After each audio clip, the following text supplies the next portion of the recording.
Procreate app and want to know more about the brushes and how to do calligraphy using the brushes, this video is just for you.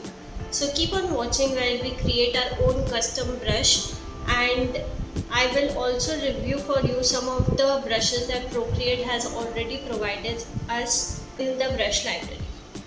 So when you open the brush library, we have a lot of sections like inking, drawing, painting, artistic, and there we have calligraphy. So you might be wondering how this brushes work and how can we create different calligraphy scripts and lettering out of it. So most of the time I end up on using the brush pen along with the monoline brush pen. Monoline does not have any pressure sensitivity. You can just use it for creating signatures or anything that you want in between your art piece. For brush pen that Procreate provides us, this is how it looks like. It is not as smooth as to use for your projects. So I have created a custom brush in order to make it more workable around calligraphy, because your script should look something like this. It should be more elegant to use like we do in our hand lettering. Now let's make some changes. Go to the calligraphy section, click on brush pen, click on duplicate so that you don't lose on the preset brush, and here we'll make all the changes. So when you open this is the brush studio where we make all the changes to the brush, and this is the drawing pad. So as soon as you make any changes, you can see how your brush is looking like and how it is forming, and you can also clear all the things that you have just done. This is how we use the brush studio. Now let's start. First is the stroke path. We will not change anything in the stroke path. Then is the stabilization. This is the most important thing in our brush studio. So we will keep the streamline up to 70%. You can also make the changes here as well instead of sliding it. Then we have the taper section.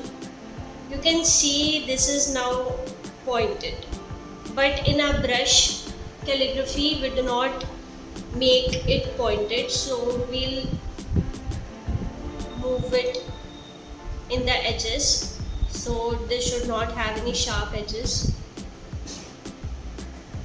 both of them.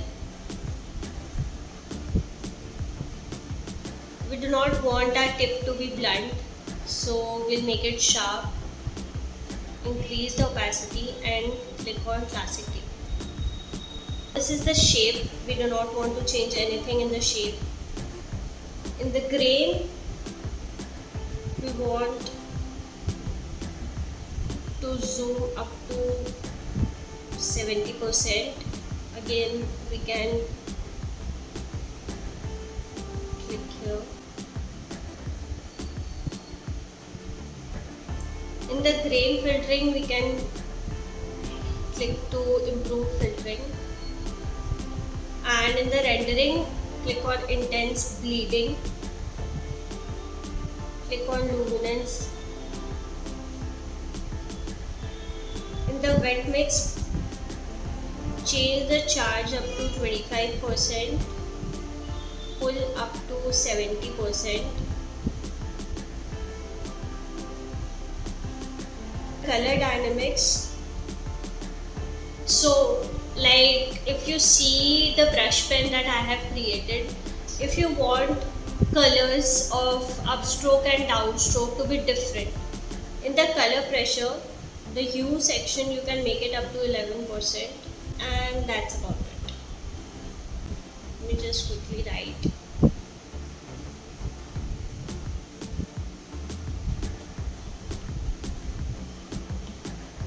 This is how the brush looked before, and this is how it looks now.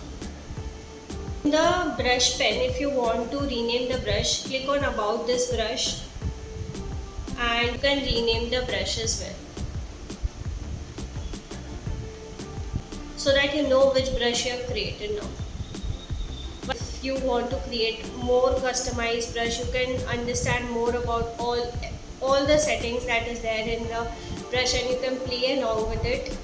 And if you do not want to lose your setting, just duplicate the brush, and you can also reset your brush if you are not satisfied. I hope you liked this video and understood something about brush. Subscribe to my channel, leave a comment below, like the video, and I'll see you next time. Bye.